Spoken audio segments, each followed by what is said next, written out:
Salut les gens! Alors aujourd'hui on se retrouve pour une nouvelle vidéo dans laquelle je vais vous présenter un tuto sur comment faire une coloration qui en jette. Donc pour résumer, ce serait de passer de ce type de coloration là, ou alors à pas du tout de coloration, à ça. Voilà.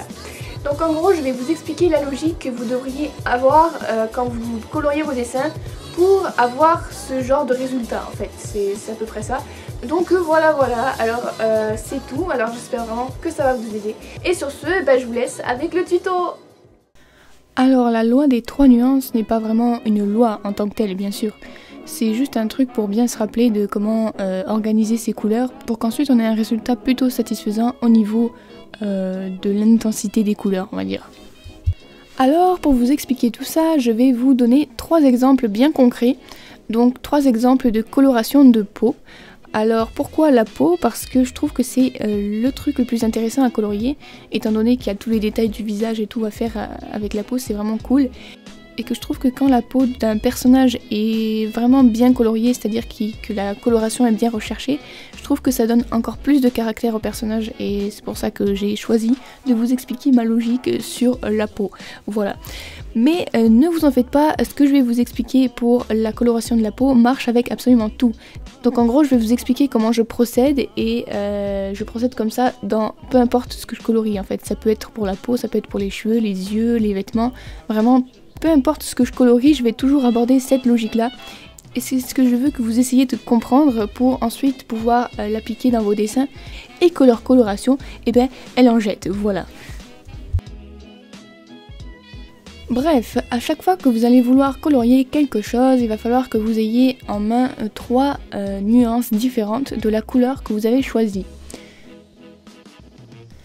Alors on va tout de suite prendre l'exemple sur les nuances d'une couleur de peau pâle. Donc évidemment si vous voulez faire une peau pâle vous allez prendre du beige évidemment. D'ailleurs je sais même pas pourquoi on dit que les blancs sont blancs et que les noirs sont noirs étant donné que les blancs sont beiges et que les noirs sont marrons. Enfin c'est bizarre, bref. Donc vous prenez 3 teintes différentes. Donc il y aura la teinte claire, il y aura la teinte du milieu et il y aura la teinte foncée.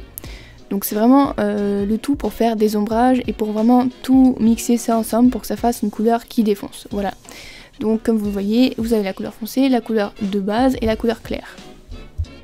C'est exactement la même chose avec les tons d'une peau mate. Donc vous prenez différentes sortes de marron et vous en prenez un foncé, un moyen et un clair. Bon, moi en l'occurrence, mon moyen est vraiment semblable au foncé.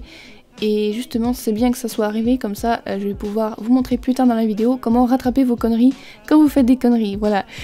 Et maintenant on arrive au plus intriguant, c'est-à-dire la peau avec un effet spécial. Alors qu'est-ce que c'est exactement? C'est tout simplement quand vous voulez donner un effet particulier à la peau de votre personnage. Donc par exemple dans un des dessins que je vais faire dans cette vidéo, il y aura la moitié du visage d'un personnage qui aura un teint morbide, c'est-à-dire comme s'il était mort ou froid ou j'en sais rien. Et pour ce faire en fait il vous suffit simplement de prendre un crayon de teinte violette bleue qui va faire office de votre couleur la plus foncée. Et donc tout ça, ça va donner une petite touche en fait de mort, voilà, qui va faire en sorte qu'on va comprendre que votre personnage a un teint morbide. C'est exactement la même chose si vous utilisez un teint plus dans les roses ou dans les pêches pour votre teint le plus foncé, qui va donner un effet un peu plus kawaii, un peu plus innocent, enfantin, etc., etc. Donc la première étape est très simple, il vous suffit simplement de colorier toute la surface que vous voulez colorier avec la couleur la plus claire des 3 couleurs que vous avez trouvées.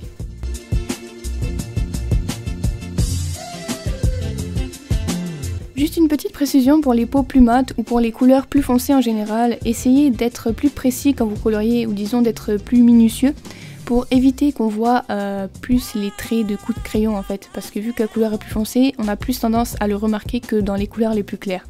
Donc ça c'est vraiment valable pour tout matériel, hein. Si vous coloriez au crayon couleur, au feutre à alcool, comme à l'aquarelle aussi c'est pareil, essayez d'être plus minutieux.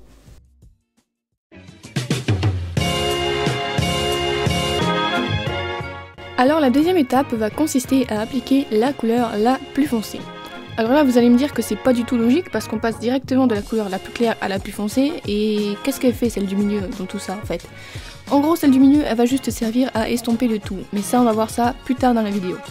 Bref, vous prenez votre crayon le plus foncé et évidemment vous ne mettez pas du crayon le plus foncé partout parce que sinon ça va juste se faire bronzer votre personnage et c'est pas ça qu'on veut. Donc vous essayez de repérer les zones qui seraient sujettes à projeter de l'ombre, c'est-à-dire les zones qui sont un peu plus creuses ou alors à côté des zones qui ressortent pour justement que ça indique que ces zones-là ressortent. Donc par exemple lorsque des cheveux tombent sur le visage d'un personnage, vous allez mettre de l'ombre sous les cheveux, logiquement, voilà. Vous allez aussi mettre de l'ombre à côté du nez pour indiquer que le nez ressort, à côté des lèvres pour indiquer qu'elles ressortent aussi, au niveau des yeux aussi puisque les yeux sont rentrés dans le visage, et pourquoi pas aussi au niveau du contour du visage pour rajouter un peu de relief au visage, voilà. Donc là c'est qu'une vidéo de coloriage, donc je vais pas aborder en détail comment marchent les ombres et les lumières, mais je vais faire un tuto dessus. Par contre en attendant vous pouvez essayer de regarder sur votre propre visage, vous allez devant un miroir, vous jouez avec une lampe et vous regardez comment les ombres se projettent sur votre visage. Ou alors quand vous regardez des animés, encore mieux, vous pouvez essayer de deviner d'où est-ce que vient la lumière dans la scène et regarder comment les lumières et les ombres se posent en fait sur le personnage. Voilà.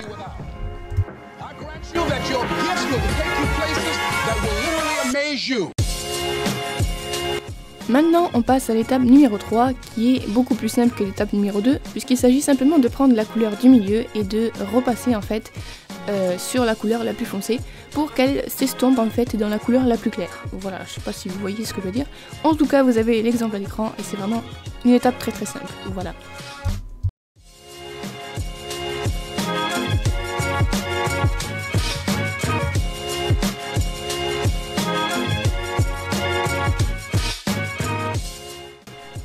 Et là comme vous le voyez, je passe au côté morbide du visage, donc je prends ma couleur spéciale qu'on a vu plus tôt dans la vidéo pour faire la couleur la plus foncée et ensuite je viens tout simplement estomper avec la couleur du milieu. Voilà. Et voilà, maintenant on peut voir la différence entre les deux côtés du visage, donc voici le côté humain et le côté morbide. Voilà. Maintenant on va faire la même chose avec les couleurs plus foncées ou la peau mate. Donc je commence par appliquer la couleur la plus foncée dans les zones les plus foncées évidemment.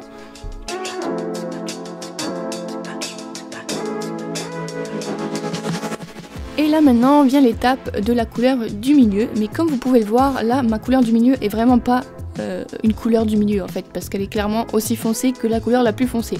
Donc là c'est un bon exemple puisque là j'ai fait une connerie, donc pas de panique, il suffit juste de reprendre la couleur la plus claire et d'estomper cette erreur on va dire pour que tout rentre dans l'ordre en fait. Donc ne vous inquiétez pas si vous avez choisi une mauvaise couleur ou quoi, vous faites juste reprendre la couleur la plus claire et estomper le tout et après ça va donner quand même un effet super joli.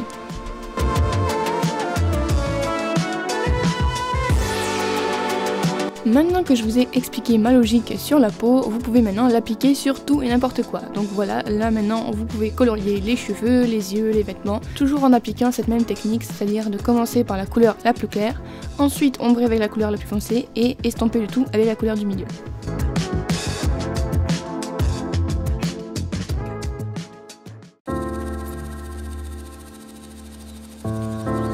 Ensuite, maintenant que tout ça c'est fait, vous avez quand même une belle coloration qui en jette. Mais pour rajouter une petite touche qui fait en sorte que ça en jette encore plus, vous pouvez repasser une petite couche de foncé. Donc vraiment repasser légèrement dans les zones les plus foncées pour que ça donne encore plus de contraste à votre coloration. Vous pouvez aussi rajouter une petite touche de foncé dans les yeux pour que ça assombrisse le regard et que ça lui donne un peu plus de détails. Et enfin, la cinquième étape va consister à rajouter des highlights. Alors qu'est-ce que c'est? Ce sont des petites touches de blanc qui vont venir illuminer un peu votre coloration. Alors vous pouvez les mettre sur les zones par exemple qui brillent, comme les ongles. Vous pouvez en mettre sur les zones qui ressortent le plus, comme le bout du nez, les lèvres, les jointures sur les mains.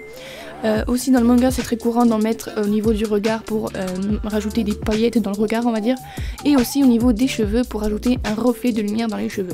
Voilà, donc vraiment n'en abusez pas, n'en mettez pas partout parce que sinon ça va devenir moche, mais juste essayez d'en mettre des petites touches par-ci par-là aux endroits stratégiques pour que ça donne vraiment plus de détails à votre coloration et plus de peps justement, que ça fasse une coloration qui en jette, voilà.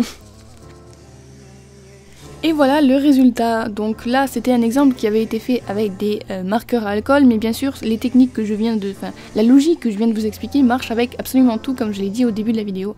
Donc ne vous inquiétez pas si vous n'avez pas de marqueur à alcool ou quoi, faites-le avec crayon couleur, essayez d'appliquer la même technique, prenez 3 tons différents et vous allez voir que la magie va opérer. Alors voilà, c'est déjà la fin de ces tutos. Alors j'espère vraiment que maintenant vous êtes capable de colorier comme des pros et que ça vous aura aidé. Voilà, c'est tout. Alors si ce tuto vous a plu, n'hésitez pas à liker, à commenter, à partager et surtout à vous abonner. Je vous rappelle aussi que tous mes réseaux sociaux sont dans la barre de description, voilà, au cas où si vous avez besoin de me contacter ou quoi que ce soit. Et sinon, bah c'est tout. Alors je vous dis salut et à bientôt pour de prochaines vidéos.